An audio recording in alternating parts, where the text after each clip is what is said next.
ನಮಸ್ಕಾರ. ಎಸ್ ನ್ಯೂಸ್ಗೆ ಸ್ವಾಗತ. ನಾನು ಎಸ್ ದೇವೇಂದ್ರಗೌಡ. ಇಂದಿನ ಮುಖ್ಯಾಂಶಗಳು. ನಾನು ಹಣ ಆಸ್ತಿಗೆ ಹಿಂದೆ ಬೀಳಲಿಲ್ಲ. ನನ್ನ ರಾಜಕೀಯ ಜೀವನ ತೆರೆದ ಪುಸ್ತಕ. ಸಿದ್ದರಾಮಯ್ಯ. ನಗರದಲ್ಲಿ ಶ್ರದ್ಧಾ ಭಕ್ತಿಯಿಂದ ಬಕ್ರೀದ್ ಹಬ್ಬ ಆಚರಣೆ.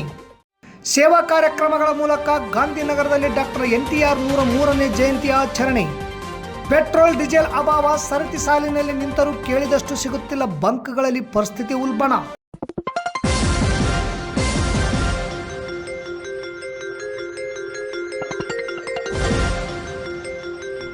ಎಸ್ ನ್ಯೂಸ್, ಇದು ನಿಮ್ಮ ಧ್ವನಿ. ವಾರ್ತೆಗಳ ವಿವರ. ಬಹುದಿನಗಳಿಂದ ನಡೆಯುತ್ತಿದ್ದ ಚರ್ಚೆಗೆ ಇಂದು ಸಿದ್ದರಾಮಯ್ಯ ಅವರು ತೆರೆ ಎಳೆದರು. ಮಧ್ಯಾಹ್ನ ರಾಜಭವನಕ್ಕೆ ತೆರಳಿ ರಾಜ್ಯಪಾಲರ ಕಾರ್ಯದರ್ಶಿ ಅವರಿಗೆ ಮುಖ್ಯಮಂತ್ರಿ ಸ್ಥಾನಕ್ಕೆ ರಾಜೀನಾಮೆ ಸಲ್ಲಿಸಿದರು. ನಂತರ ಸುದ್ದಿಗೋಷ್ಠಿಯಲ್ಲಿ ತಮ್ಮ ಸುದೀರ್ಘ ರಾಜಕೀಯ ಜೀವನ 7 ವೇಳೆಗಳ ಕುರಿತು ಸುದ್ದಿಗೋಷ್ಠಿ ನಡೆಸಿದರು. ಹೈಕಮಾಂಡ್ ಸೂಚಿಸಿದರೆ ರಾಜೀನಾಮೆ ಸಲ್ಲಿಸುತ್ತೇನೆ ಎಂದು ಮಾಧ್ಯಮದವರ ಪ್ರಶ್ನೆಗೆ ಈಗಾಗಲೇ ಹಲವು ಬಾರಿ ಉತ್ತರಿಸಿದ್ದೇನೆ. ಅದೇ ರೀತಿಯಲ್ಲಿ ಮೊನ್ನೆ ಹೈಕಮಾಂಡ್ ನೀಡಿದ ಸೂಚನೆಯಂತೆ ಇಂದು ನಾನು ಮನಪೂರ್ವಕವಾಗಿ ಮುಖ್ಯಮಂತ್ರಿ ಸ್ಥಾನಕ್ಕೆ ರಾಜೀನಾಮೆ ಸಲ್ಲಿಸುತ್ತಿದ್ದೇನೆ. ನನಗೆ ರಾಜ್ಯಸಭೆಗೆ ಬರಲು ಹೇಳಿದರು. ನಾನು ಅದನ್ನು ನಿರಾಕರಿಸಿದ್ದೇನೆ. ರಾಷ್ಟ್ರ ರಾಜಕಾರಣದಲ್ಲಿ ನನಗೆ ಆಸಕ್ತಿ ಇಲ್ಲ ಎಂದು ಹೈಕಮಾಂಡ್ಗೆ ತಿಳಿಸಿದ್ದೇನೆ. ನನ್ನನ್ನು ಕಾಂಗ್ರೆಸ್ ಪಕ್ಷಕ್ಕೆ ಸೇರಿಸಿಕೊಂಡು ಸಚಿವನಾಗಿ 2 ಬಾರಿ ವಿರೋಧ ಪಕ್ಷದ ನಾಯಕನಾಗಿ 2 ಬಾರಿ ಮುಖ್ಯಮಂತ್ರಿಯಾಗಿ ಕಾರ್ಯನಿರ್ವಹಿಸಲು ಸಹಕಾರ ನೀಡಿದ ಸೋನಿಯಾ ಗಾಂಧಿ, ರಾಹುಲ್ ಗಾಂಧಿ ಹಾಗೂ ರಾಷ್ಟ್ರೀಯ ಅಧ್ಯಕ್ಷರಾದ ಮಲ್ಲಿಕಾರ್ಜುನ್ ಖರ್ಗೆಯವರಿಗೆ ಧನ್ಯವಾದಗಳನ್ನು ಸಲ್ಲಿಸುತ್ತೇನೆ ಎಂದರು. ಅದೇ ರೀತಿಯಲ್ಲಿ ನನ್ನ ಸಹೋದ್ಯೋಗಿ ಸಚಿವರಿಗೆ, ಮಾಧ್ಯಮದ ಮಿತ್ರರಿಗೆ ಧನ್ಯವಾದಗಳನ್ನು ಸಲ್ಲಿಸುತ್ತೇನೆ ಎಂದು ತಿಳಿಸಿದರು. ಸುದೀರ್ಘವಾಗಿ 1 ಗಂಟೆಗೂ ಹೆಚ್ಚು ಕಾಲ ಸುದ್ದಿಗೋಷ್ಠಿ ನಡೆಸಿ ಮಾತನಾಡಿದ ಅವರು, ನಾನು ರಾಜಕೀಯಕ್ಕೆ ಬಂದಾಗಿನಿಂದಲೂ ಬುದ್ಧ, ಬಸವ, ಅಂಬೇಡ್ಕರ್ ಹಾಗೂ ಮಹಾತ್ಮ ಗಾಂಧೀಜಿಯವರ ತತ್ವದಲ್ಲಿ ನಂಬಿಕೆ ಇಟ್ಟುಕೊಂಡವನು. ಸಂವಿಧಾನದಲ್ಲಿ ಅಪಾರವಾದ ನಂಬಿಕೆ ಇಟ್ಟುಕೊಂಡವನು. ಕುವೆಂಪು ಹೇಳಿದಂತೆ ಸರ್ವ ಜನಾಂಗದ ಶಾಂತಿಯ ತೋಟವಾಗಿ ಬದುಕಬೇಕು ಎನ್ನುವವನು. ಒಂದು ಕುಟುಂಬವಾಗಿ ಬದುಕಬೇಕು, ಎಲ್ಲರಿಗೂ ಅಧಿಕಾರ ಸಂಪತ್ತು ಹಂಚಿಕೆಯಾಗಬೇಕು ಎನ್ನುವುದರಲ್ಲಿ ಬಯಸಿದವನು. ಇಡೀ ನನ್ನ ರಾಜಕೀಯ ಅವಧಿಯಲ್ಲಿ ವಿತ್ತ ಶಿಸ್ತನ್ನು ಉಲ್ಲಂಘಿಸಿಲ್ಲ. ಕೇಂದ್ರ ಸರ್ಕಾರ ಘೋಷಿಸಿದಂತೆ ಅನುದಾನವೂ ನೀಡಲಿಲ್ಲ. ನಮಗೆ 15ನೇ ಹಣಕಾಸು ಯೋಜನೆಯಂತೆ ಹಣ ನೀಡಲಿಲ್ಲ. JJM ಪೆರಿ ರಿಂಗ್ ರೋಡ್ಗೆ ಘೋಷಿಸಿದ ಹಣ ನೀಡಲಿಲ್ಲ. ಹೀಗಾಗಿ ಕೊರತೆ ಬಜೆಟ್ ಆಯಿತು. ಇಲ್ಲದಿದ್ದಲ್ಲಿ ಸರ್ಪ್ಲಸ್ನಲ್ಲಿರ್ತಿದ್ದೆವು ಎಂದರು. ಇನ್ನು 2 ವರ್ಷ ನನ್ನ ಶಾಸಕತ್ವದ ಅವಧಿ ಇದೆ. ಹೀಗಾಗಿ ಸಕ್ರಿಯ ರಾಜಕಾರಣದಲ್ಲಿ ಇರುತ್ತೇನೆ. ಕೊನೆವರೆಗೂ ಕೋಮುವಾದಿಗಳ ವಿರುದ್ಧವೂ ಹೋರಾಡುತ್ತೇನೆ ಎಂದರು. ಮುಂದಿನ CM ಪ್ರಶ್ನೆಗೆ ಹೈಕಮಾಂಡ್ ಮತ್ತು CLP ಡಿಸೈಡ್ ಮಾಡಿದವರು ಆಗುತ್ತಾರೆ ಎಂದರು. ನಾನು ಮುಖ್ಯಮಂತ್ರಿ ಸ್ಥಾನಕ್ಕೆ ರಾಜ್ಯಪಾಲರ ಭವನದಲ್ಲಿ ರಾಜೀನಾಮೆಯನ್ನು ಸಲ್ಲಿಸಿದ್ದೇನೆ. ರಾಜ್ಯಪಾಲರು ಊರಿನಲ್ಲಿ ಇಲ್ಲ, ಇವತ್ತು ರಾತ್ರಿ ಬರ್ತಾರೆ ಅಂತೇಳಿ ಅವರ ಕಚೇರಿನಲ್ಲಿ ತಿಳಿಸಿದರು. ಆದ್ದರಿಂದ ರಾಜೀನಾಮೆ ಪತ್ರವನ್ನು ಅವರ ಕಚೇರಿ, ಅವರ ಕಾರ್ಯದರ್ಶಿ ಅವರ ಬಳಿ ಕೊಟ್ಟಿದ್ದೇನೆ. ನಾನು ಮೊದಲಿನಿಂದಲೂ ಹೇಳ್ತಿದ್ದೆ, ಅನೇಕ ಸಾರಿ ಹೇಳಿದ್ದೀನಿ ಮಾಧ್ಯಮದವರು ಮುಂದೆ ಮತ್ತು ಹೊರಗಡೆ. ಹೈಕಮಾಂಡ್ನವರು ಯಾವಾಗ ಸೂಚಿಸ್ತಾರೆ ಆವಾಗ ರಾಜೀನಾಮೆಯನ್ನು ಕೊಡ್ತೇನೆ ಅಂತ ಹೇಳಿದ್ದೆ. ಅದರ ಪ್ರಕಾರ ಮೊನ್ನೆ ಹೈಕಮಾಂಡ್ನವರು ರಾಜೀನಾಮೆ ಕೊಡಿ ಅಂತ ಹೇಳಿದ ಮೇಲೆ ನಾನು ನಾಳಿದ್ದು ರಾಜೀನಾಮೆ ಕೊಡ್ತೀನಿ ಅಂತ ಹೇಳಿದೆ. ಅಂದರೆ ಇಂದು, ಹಾಗಾಗಿ ಇವತ್ತು ರಾಜೀನಾಮೆಯನ್ನು ಸಲ್ಲಿಸ್ತಾ ಇದ್ದೇನೆ. ರಾಜ್ಯಪಾಲರು ನನ್ನ ರಾಜೀನಾಮೆ ಪತ್ರವನ್ನು ಅವರು ಬಂದ ಮೇಲೆ ಅಂಗೀಕಾರ ಮಾಡ್ತಾರೆ ಅಂತೇಳಿ ಸಂಪೂರ್ಣ ವಿಶ್ವಾಸ ಇದೆ. ಯಾಕಂದರೆ ಸಂವಿಧಾನದ ಪ್ರಕಾರ ಮಾಡಲೇಬೇಕು. ಅವರು ಪ್ರೊಸೀಜರ್ ಏನು ಮಾಡ್ತಾರೆ ಅದು ಅವ್ರಿಗೆ ಬಿಟ್ಟಿದ್ದು. ಆದರೆ ಒಂದು ಸಾರಿ ಮುಖ್ಯಮಂತ್ರಿಗಳು ರಾಜೀನಾಮೆ ಕೊಟ್ಟ ಮೇಲೆ ಅಂಗೀಕಾರ ಮಾಡಿ ಮುಂದಿನ ಮುಖ್ಯಮಂತ್ರಿಗೆ ಅವಕಾಶ ಮಾಡಿಕೊಡ್ಬೇಕಾಗಿರ್ತಕ್ಕಂಥದ್ದು ಅವರ ಜವಾಬ್ದಾರಿ. ತಾಲೂಕಿನಾದ್ಯಂತ ಇಂದು ಮುಸ್ಲಿಂ ಬಾಂಧವರು ಶ್ರದ್ಧಾಭಕ್ತಿಯಿಂದ ಬಕ್ರೀದ್ ಹಬ್ಬ ಆಚರಿಸಿದರು. ನಗರದ ಈದ್ಗಾ ಮೈದಾನದಲ್ಲಿ ಮುಸ್ಲಿಂ ಸಮಾಜದವರು ಸಾಮೂಹಿಕ ಪ್ರಾರ್ಥನೆಗಳಲ್ಲಿ ಭಾಗವಹಿಸಿದ್ದರು. ಹಫೀಜ್ ಜಾಫರ್ ಸಾಬ್ ಕೋಟೆಯವರ ಸಾಮೂಹಿಕ ನಮಾಜ್ ಮಾಡಿಸಿದರು ಹಾಗೂ ಮಸ್ಜಿದ್ ಹುದಾದ ಹಫೀಜ್ ಹುಸಮ್ ಸಾಬ್ ಕುರಾನ್ ಪಠಣ ಮಾಡಿದರು. ಹಬ್ಬದ ದಿನದಂದು ಮುಂಜಾನೆ ಮುಸ್ಲಿಂ ಬಾಂಧವರು ಹೊಸ ವಸ್ತ್ರಗಳನ್ನು ಧರಿಸಿ ಸಿಂಧನೂರಿನ ಈದ್ಗಾ ಮೈದಾನ ಹಾಗೂ ಪ್ರಮುಖ ಮಸೀದಿಗಳ ಕಡೆ ತೆರಳಿ ಸಾಮೂಹಿಕವಾಗಿ ವಿಶೇಷ ನಮಾಜ್ ಸಲ್ಲಿಸಿದರು. ನಮಾಜ್ ಮುಗಿದ ನಂತರ ಎಲ್ಲರೂ ಪರಸ್ಪರ ಆಲಿಂಗಿಸಿಕೊಂಡು ಈದ್ ಮುಬಾರಕ್ ವಿನಿಮಯ ಮಾಡಿಕೊಂಡರು. ಈದ್ಗಾ ಮೈದಾನದಲ್ಲಿ ನಡೆದ ಸಾಮೂಹಿಕ ಪ್ರಾರ್ಥನೆಯಲ್ಲಿ ಈದ್ಗಾ ಕಮಿಟಿ ಅಧ್ಯಕ್ಷ ಸೈಯದ್ ಹಾರೂನ್ ಜಹಾಗೀರ್ದಾರ್, ಮುಖಂಡರಾದ ಸೈಯದ್ ಬಾಬರ್ ಪಾಷಾ, ವಕೀಲರು ಹಾಜಿ ಮಸ್ತಾನ್, ಮುಫ್ತಿ ಮೆಹರಾಜ್ ಮೌಲಾನಾ, ಮೊಹಮ್ಮದ್ ಸಾಬ್ ಮುಸ್ತಫಾ ಜುವೆಲರ್ಸ್, ಸೈಯದ್ ಅಬೀಬ್ ಖಾದ್ರಿ, ಸೈಯದ್ ಸಲ್ಮಾನ್ ಜಹಾಗೀರ್ದಾರ್, ಬಾಬರ್ ಪಟೇಲ್, ಕಾಜಿ ಮಲ್ಲಿಕ್ ವಕೀಲರು ಸೇರಿದಂತೆ ಸಾವಿರಾರು ಸಂಖ್ಯೆಯಲ್ಲಿ ಮುಸ್ಲಿಂ ಸಮಾಜದವರು ಭಾಗವಹಿಸಿದ್ದರು. ತ್ಯಾಗ ಮತ್ತು ಬಲಿದಾನದ ಸಂಕೇತ ಬಕ್ರೀದ್ ಹಬ್ಬದ ಹಿನ್ನೆಲೆಯಲ್ಲಿ ಧರ್ಮದ ನಿಯಮಗಳ ಪ್ರಕಾರ ಕುರ್ಬಾನಿ ನೀಡಿ ಆ ಮಾಂಸವನ್ನು ಬಡವರು, ಸಂಬಂಧಿಕರು ಮತ್ತು ನೆರೆಹೊರೆಯವರಿಗೆ ಹಂಚುವ ಮೂಲಕ ಈ ಹಬ್ಬವನ್ನು ಆಚರಿಸಿಕೊಂಡರು.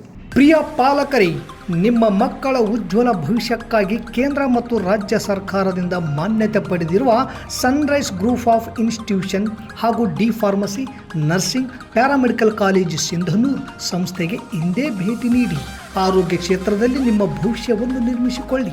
ಕಾಲೇಜಿನಲ್ಲಿರುವ ಕೋರ್ಸ್ಗಳು: ಡಿ ಫಾರ್ಮಸಿ ಅವಧಿ 2 ವರ್ಷ, ವಿದ್ಯಾರ್ಹತೆ PUC ಸೈನ್ಸ್ ಪಾಸ್ ಅಥವಾ NIOS ಪಾಸ್. ನರ್ಸಿಂಗ್ GNM ಅವಧಿ 3 ವರ್ಷ, ವಿದ್ಯಾರ್ಹತೆ PUC ಕಲಾ ವಿಜ್ಞಾನ ಮತ್ತು ವಾಣಿಜ್ಯ.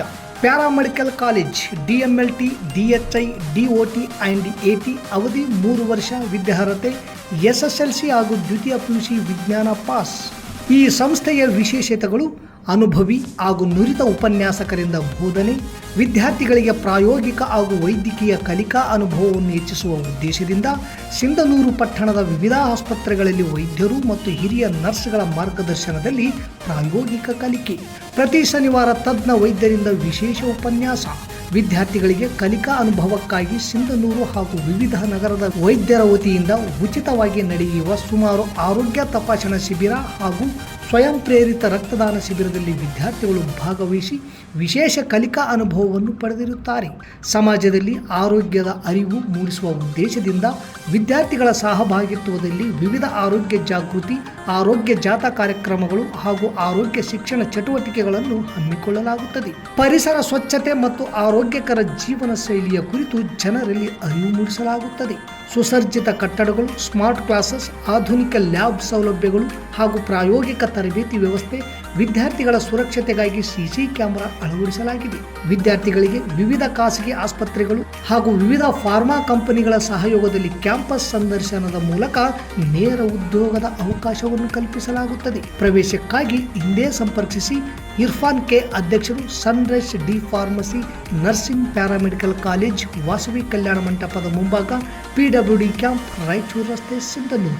Mobile number 8197143588, 8904242655, 90367313885. ಅಖಂಡ ಭೂಮಿ ಫೌಂಡೇಶನ್ ಅಧ್ಯಕ್ಷರಾದ ನಕ್ಕುಂಟೆ ಸುರೇಶ್ ಅವರ ನೇತೃತ್ವದಲ್ಲಿ ವನಸಿರಿ ಫೌಂಡೇಶನ್, ವಿಶ್ವೇಶ್ವರ ಸೇವಾ ಸಮಿತಿ ಹಾಗೂ ವಿವಿಧ ಸೇವಾ ಸಂಸ್ಥೆಗಳ ಸಹಯೋಗದಲ್ಲಿ ಇಂದು ನಟ ಸಾರ್ವಭೌಮ ಡಾಕ್ಟರ್ ನಂದಮೂರಿ ತಾರಕ ರಾಮರಾವ್ ಅವರ 103ನೇ ಜಯಂತಿಯನ್ನು ಗಾಂಧಿನಗರದ ಶಿವಾಲಯ ದೇವಾಲಯದಲ್ಲಿ ಅತ್ಯಂತ ಅರ್ಥಪೂರ್ಣವಾಗಿ ಆಚರಿಸಲಾಯಿತು. ಈ ಕಾರ್ಯಕ್ರಮದಲ್ಲಿ ಶಿವಾಲಯ ದೇವಸ್ಥಾನದಿಂದ ಗೊರೆಬಾಳ್ ಕ್ಯಾಂಪಿನ ರಸ್ತೆಯವರೆಗೂ ಸಾಲು ಸಸಿ ನೆಟ್ಟು ಹಾಗೂ ಶಿವಾಲಯ ದೇವಸ್ಥಾನದ ಬಳಿ ಪಂಚವಟಿ ಸಸಿಗಳನ್ನು ನೆಡುವುದರ ಮೂಲಕ ಗೌರವ ಸಲ್ಲಿಸಲಾಯಿತು. ಪ್ರತಿದಿನ ದಿನಪತ್ರಿಕೆಗಳನ್ನು ಮಳೆ ಚಳಿ ಎನ್ನದೆ ಮನೆ ಮನೆಗೆ ಹಂಚುತ್ತಲೇ ಓದುವ ಬಡ ಯುವಕರಿಗೆ ಉಚಿತವಾಗಿ ಸೈಕಲ್ ವಿತರಣೆ ಮಾಡಿ ಶಿಕ್ಷಣಕ್ಕೆ ಆಸರೆಯಾದರು. ಜೊತೆಗೆ NTR ಅಭಿಮಾನಿಗಳಿಂದ ರಕ್ತದಾನ ಶಿಬಿರ ನಡೆಯಿತು. ಇದೇ ವೇಳೆ ಡಾಕ್ಟರ್ ರಾಜ್ಕುಮಾರ್ ಅವರ ಭಾವಚಿತ್ರಕ್ಕೂ ಕೂಡ ಪುಷ್ಪನಮನ ಸಲ್ಲಿಸುವ ಮೂಲಕ ಗೌರವ ಸಲ್ಲಿಸಿ ಕೊಲ್ಲ ಶೇಷಗಿರಿರಾವ್ ಹಾಗೂ ಬಿಜೆಪಿ ಮುಖಂಡ ಕೆ ಕರಿಯಪ್ಪ, ಕಾಂಗ್ರೆಸ್ ಮುಖಂಡ ಸೋಮನಗೌಡ ಬಾದರ್ಲಿ, JDS ಮುಖಂಡ ಬಸವರಾಜ ನಾಡಗೌಡ ಮಾತನಾಡಿ, ಆಂಧ್ರದಲ್ಲಿ NTR, ಕರ್ನಾಟಕದಲ್ಲಿ ಡಾಕ್ಟರ್ ರಾಜ್ಕುಮಾರ್ ದಕ್ಷಿಣ ಭಾರತದ ಚಿತ್ರರಂಗದ 2 ಕಣ್ಣುಗಳಿದ್ದಂತೆ ಎಂದು ಅಭಿಪ್ರಾಯಪಟ್ಟರು. NTR CM ಆಗಿದ್ದ ವೇಳೆ ಜಾರಿಗೆ ತಂದ ಅನೇಕ ಯೋಜನೆಗಳ ಸುಧಾರಣೆ ಇಂದು ದೇಶದಾದ್ಯಂತ ಅನುಸರಿಸಲಾಗುತ್ತಿದೆ. ಅವರ ಹೆಸರಿನಲ್ಲಿ ಸಸಿ ನೆಟ್ಟು ಪೋಷಿಸುವುದು ಅಖಂಡ ಭೂಮಿ ಫೌಂಡೇಶನ್ ಅಧ್ಯಕ್ಷ ನಕ್ಕುಂಟೆ ಸುರೇಶ್ ರವರು ಮಾಡುತ್ತಿರುವುದು ಉತ್ತಮ ಕಾರ್ಯವಾಗಿದೆ ಎಂದರು. ಈ ಸಂದರ್ಭದಲ್ಲಿ ಡಾಕ್ಟರ್ ಚನ್ನನಗೌಡ, ಡಾಕ್ಟರ್ ಶರಣಬಸವ, ದೇವಿರೆಡ್ಡಿ, ಅರಣ್ಯ ಅಧಿಕಾರಿ ಬಸನಗೌಡ ಹಳ್ಳಿಪುರ, ಕಮ್ಮವಾರಿ ಸಂಘದ ಅಧ್ಯಕ್ಷ ಬುರುಗುಪಳ್ಳಿ ಶ್ರೀ ಹರ್ಷ, ತಾಲೂರಿ ಸುಬ್ಬರಾವ್, ಅಮರೇಗೌಡ ಮಲ್ಲಾಪುರ್, ಲಯನ್ಸ್ ಕ್ಲಬ್ ಅಧ್ಯಕ್ಷ ವೆಂಕಟೇಶ್ ಹಾಗೂ ವಿಶ್ವ ಹಿಂದೂ ಪರಿಷತ್ ಪದಾಧಿಕಾರಿ ಶ್ರೀನಿವಾಸ್, ದೇವಸ್ಥಾನದ ಪದಾಧಿಕಾರಿಗಳು, ಹಿರಿಯರು, ಯುವಕರು ಉಪಸ್ಥಿತರಿದ್ದರು. ಜಿಲ್ಲೆಯಾದ್ಯಂತ ಪೆಟ್ರೋಲ್ ಡೀಸೆಲ್ಗೆ ಅಭಾವ ಎದುರಾಗುತ್ತಿದ್ದು ಜನರು ಆತಂಕಕ್ಕೆ ಒಳಗಾಗಿದ್ದಾರೆ. ಸಿಂಧನೂರು ನಗರದ ಕುಷ್ಟಗಿ ರಸ್ತೆಯಲ್ಲಿರುವ ಅಮೃತ್ ಫಿಲ್ಲಿಂಗ್ ಸ್ಟೇಷನ್ನಲ್ಲಿ ಸವಾರರು ಸರತಿ ಸಾಲಿನಲ್ಲಿ ನಿಂತು ಪೆಟ್ರೋಲ್ ಡೀಸೆಲ್ ಪಡೆದರು. ಬೈಕ್ಗೆ 1 ಲೀಟರ್, ಇತರ ವಾಹನಗಳಿಗೆ 5 ಲೀಟರ್ ಮಾತ್ರ ಪೆಟ್ರೋಲ್ ಡೀಸೆಲ್ ವಿತರಣೆ ಮಾಡಲಾಗುತ್ತಿದೆ. ಮೇ 12ರಂದು ಸಿಂಧನೂರು ಶಹರ ಪೊಲೀಸ್ ಠಾಣೆ ವತಿಯಿಂದ ನಗರದ ಪ್ರತಿಯೊಂದು ಪೆಟ್ರೋಲ್ ಬಂಕ್ಗಳಿಗೆ ನೋಟಿಸ್ ಕಳಿಸಲಾಗಿದೆ. ಗೊಂದಲ ಗಲಭೆಗಳು ಆಗದಂತೆ ನಿಗಾವಹಿಸಿ ಸರತಿ ಸಾಲಿನಲ್ಲಿ ನಿಲ್ಲಿಸಿ ಪ್ರತಿ ಸವಾರರಿಗೂ ಪೆಟ್ರೋಲ್ ಡೀಸೆಲ್ ದೊರಕುವಂತೆ ನೋಡಿಕೊಳ್ಳಬೇಕು. ಅಕಸ್ಮಾತ್ ಖಾಲಿಯಾದರೆ ಬ್ಯಾರಿಕೇಡ್ ನಿರ್ಮಿಸಬೇಕು ಎಂದು ಸುತ್ತೋಲೆ ಹೊರಡಿಸಿದ್ದಾರೆ. ಬುಧವಾರ ಮತ್ತು ಗುರುವಾರದಂದು ಬೈಕ್ಗಳಿಗೆ ₹100 ಪೆಟ್ರೋಲ್, ಕಾರು ಮತ್ತು ಇತರೆ ವಾಹನಗಳಿಗೆ ₹500 ಪೆಟ್ರೋಲ್ ಮತ್ತು ಡೀಸೆಲ್ ಹಾಕಲು ಮಾಲೀಕರು ನಿರ್ಣಯಿಸಿದ್ದಾರೆ. ಇದರಿಂದಾಗಿ ಹೆಚ್ಚಿಗೆ ಬೇಕಾದರೆ ಮತ್ತೊಂದು ಪೆಟ್ರೋಲ್ ಬಂಕಿಗೆ ಹೋಗಿಯೇ ಹಾಕಿಸಿಕೊಳ್ಳಬೇಕಾದ ಪರಿಸ್ಥಿತಿ ಸಿಂಧನೂರು ತಾಲೂಕಿನಲ್ಲಿ ಕಂಡುಬರುತ್ತಿದೆ. ಇಲ್ಲಿಗೆ ವಾರ್ತಾ ಪ್ರಸಾರ ಮುಕ್ತಾಯವಾಯಿತು. ನಿರಂತರ ಸುದ್ದಿಗಾಗಿ ವೀಕ್ಷಿಸಿ ಎಸ್ ನ್ಯೂಸ್. ಇದು ನಿಮ್ಮ ಧ್ವನಿ. ನಮಸ್ಕಾರ.